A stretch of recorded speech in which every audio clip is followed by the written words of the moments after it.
when they say spirits or troubled souls, you know, They are the committed, people who committed suicide. Those terrorized souls, they will, see, it is, you can't even call them soul. It is like a broken, chaotic mirror on which the slight reflection also falls, because the reflection is universal. So, what happens to that broken pieces of mirrors? It is so restless. It tries to jump here and there, but it is not powerful enough to enter into our body and harm us. Because we already have a soul, one body cannot have two souls, so they cannot harm you. They can only be seen by you. You get frightened and be harmed. You harm yourself. They themselves have no power to harm you. so ghosts, Because ghosts have no powers to harm you. That is what I am talking now. Because you have 7 layers of you. Let me describe the layers. The body made out of bone, flesh, this. This is the first layer. Second layer is your breathing structure. Your breathing structure, which has a 5 action. Inhaling, holding, spreading, exhaling, cleaning. 5 action. This breathing infrastructure is called second layer. Your thinking infrastructure, that is third layer.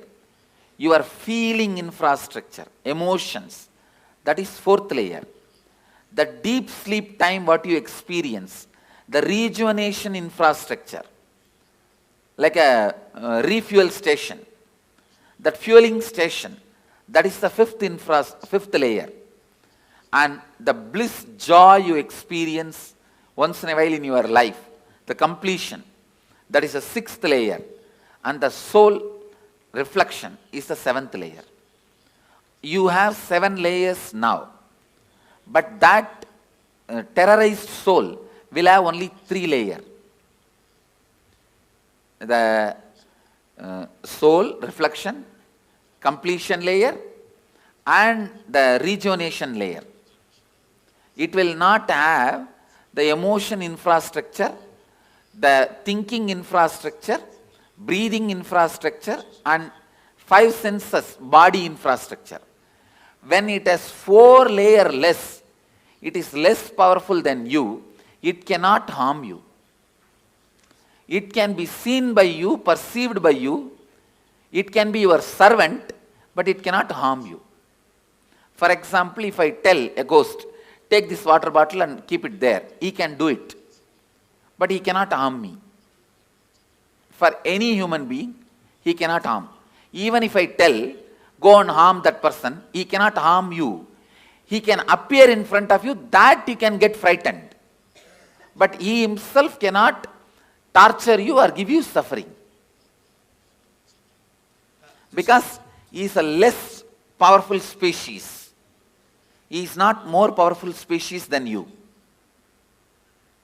That is why all the black magic, sending the ghosts, all this negative energy thing, they can only appear in front of you in the terrorizing form. If you just laugh at them, they can't do anything. They cannot touch you. They cannot disturb you. But seeing the form, you get shaken, frightened, have a heart attack, is all your stupidity. By law, they cannot touch you. And by the natural flow of life, they will not be able to harm you. They cannot enter your body, like how the movies are showing. They cannot snatch away something from you, or they can't even touch you. Because you are a higher species than them. It is like a tree. Tree cannot come and beat you. Understand? Because yes, he does not have many powers you have. You also breathe, he also breathes. But if you run away, he cannot chase you. Many powers you have, he doesn't have. Same way, he cannot even fall on you and kill you. Only if the wind comes, he can fall. That is not out of his will.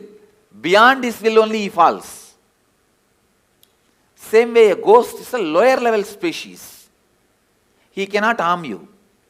He cannot do anything to you. He can only be seen by you. He can only maximum request you for a help. The ghost maximum help you can do is giving them the Shraddha in some energy centers like Badri, Bodh Gaya, or a master's stomach. The food you offer to him, offer to master, directly goes as a Shraddha, Pinda Darpana, to the ghosts, and they feel they are liberated. They are given the smooth waiting lounge or the smooth passover to the next body. If your family ghosts come, the only help they can ask you is, they can ask you to give Pinda Darpana. If you give a food to enlightened master, or food, the Shraddha in Brahma Kapala, so those kind of you help you can do to them. Other than that, you also can't help them in any way. They also can't harm you in any way. That much only is the maximum help they can ask you. If you feel your parents or relatives, your family members, ghost is present in your house, you are seeing them once in a while, or somebody is seeing them, you don't need to be afraid.